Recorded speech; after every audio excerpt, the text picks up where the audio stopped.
And English is the leading software of the Western mind, and it's filled with viruses and biases that reflect a very old way of thinking. And so in all our efforts to heal our consciousness, we have overlooked the very instrument of conscious thought and communication, which is the word itself. So since death and life are in the power of the tongue, it occurred to me that we need to upgrade the language. For all of us are instruments of powerful forces and of divine resources, of which we have only the barest, if any, awareness. And language, as the conveyor of culture and creation, is one such force.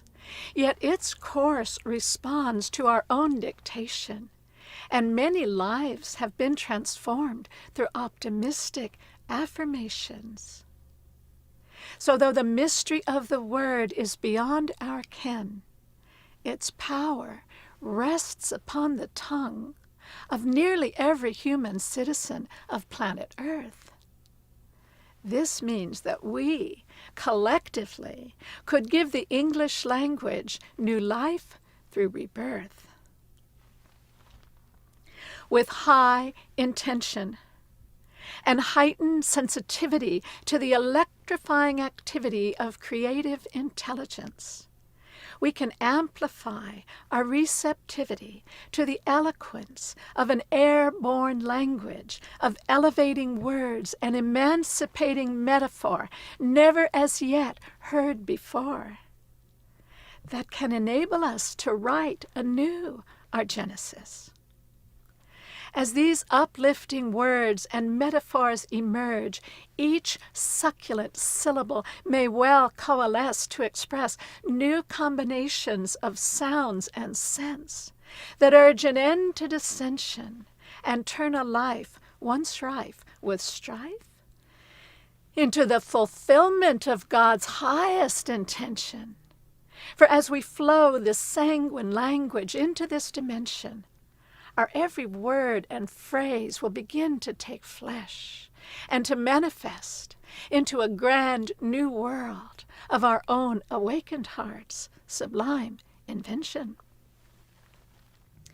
I think back about how random acts of kindness help deliver us from our blindness and remind us of the sweetness that binds, refines, and completes us through our acts of spontaneous, miscellaneous giving, and how these acts simultaneously elevate our own standards for what we call really living, since generosity generates prosperity when we give with an open heart and deep sincerity. The perfection of strangers expressing affection in every direction began with the collection of a few choice words that suddenly occurred to a single individual and then stirred all others who heard it. To be the one to release the dove of peace on a wave of love that lifts us all above our usual sense of separation must surely be the cause for an ongoing celebration. For it is certainly an experience that lifts us well beyond words and beyond anything money could possibly buy. And yet, it is free for all who wish to glorify God's living presence as our human essence, and thus to bless the best in the rest of us. But speaking of money, have you heard the exhilarating word tourbillon? It means something resembling a whirlwind or a firework that rises spirally. Ideally, we all could be tourbillionaires with whirls of words that swirl the world's next revolution. And with a zillion, vermilion, tourbillons of word fire, we could inspire higher consciousness and grant our own absolution both through updated adages and divine locution that blows the mind free of its slavery to the inherent blasphemy that still thunders through the language and now threatens to drag us under toward an ever more miserable yet totally unnecessary destiny.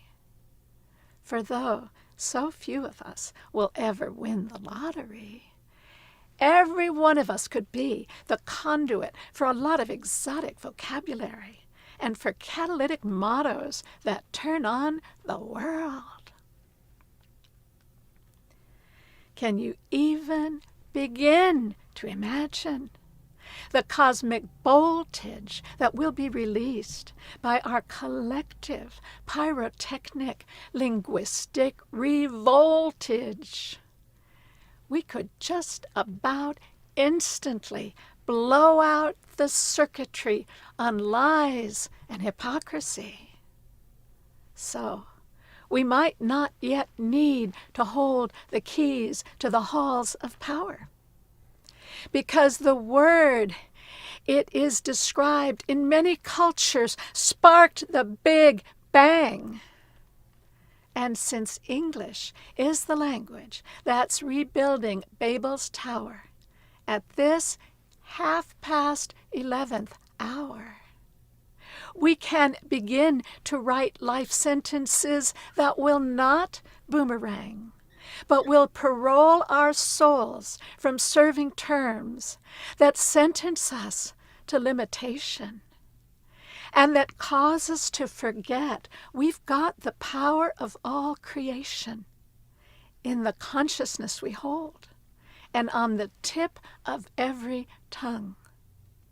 So since most prophecies of old foretell a golden age that soon could come, we can begin to set the stage and to reduce the world's afflictions by speaking out in healing words that can fulfill divine predictions.